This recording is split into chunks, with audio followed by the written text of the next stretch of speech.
আপনারা জানেন বাংলাদেশে 8টা ডিভিশন, আমাদের 7টা ডিভিশনে এই মত বিনিময় সভা শেষ। আজকে লাস্ট ছিল রংপুর ডিভিশনে।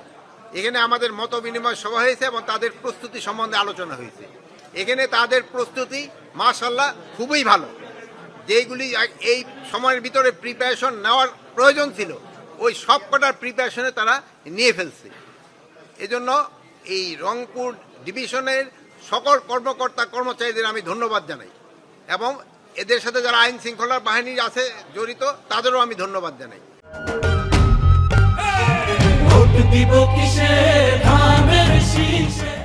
এবং আপনারা জানেন এই রংপুর ডিভিশনের এই এলাকার জনগণ কিন্তু অন্যান্য এলাকার জনগণের তুলনায় একটু বেশি শান্তিপ্রিয়।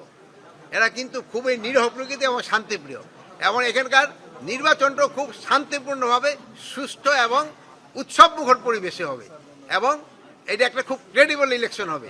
এই জন্য আমি যেহেতু আপনারা ম্যাক্সিমামে আমার মনে হয় এই এলাকারই আপনাদের একটু সাহায্য এবং সহযোগিতা থাকবে হয়ে যাওয়া যায়। আপনাদের এখন যদি এখন দুই একটা প্রশ্ন থাকে আপনি জিজ্ঞেস করতে পারেন। ভোট কারচুপির কোনো ধরনের শঙ্কা নাই। আপনারা হেল্প করবেন, কোথাও যদি কোনো রকম কারচুপি হয় সাথে সাথে জানাবেন, আমরা সাথে সাথে অ্যাকশন নেব।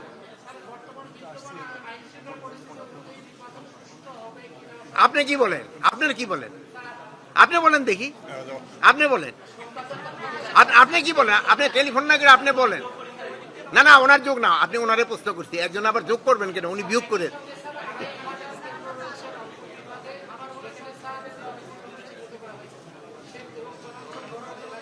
সব জায়গায় যেই জায়গায় যেই রকম ব্যবস্থা নেওয়ার ওই ধরনের প্রস্তুতি আমাদের নেওয়া হয়েছে এবং এখানে মধ্যমণের সবাই ওইটি আলোচনা হয়েছে এবং নির্বাচন খুব শান্তিপূর্ণভাবে সুষ্ঠু পরিবেশে এবং একটা উৎসব মুখর পরিবেশে নির্বাচন হবে এবং একটা ফ্রি ফেয়ার অ্যান্ড ক্রেডিবল নির্বাচন হবে। আপনারা সবাই ভালো থাকেন।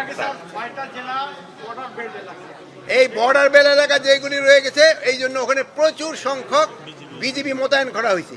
কোন জায়গায় কথা শেষ করতে দেন ভাই, আপনি তো জুয়ান মানুষ, মনে থাকবে আমরা বুড়ো হয়ে গেছি, 70-এর উপরে বয়স। পরের প্রশ্নটা ভুলে যাবে।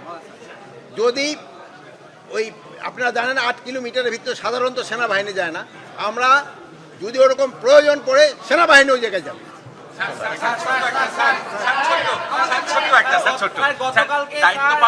মিডিয়া হাউস থেকে বেশ কয়েকজন সাংবাদিককে নিয়ে যাওয়া হয়েছে এমন অভিযোগ আপনি নিশ্চয়ই দেখেছেন। না না, আমি এটা দেখিনি।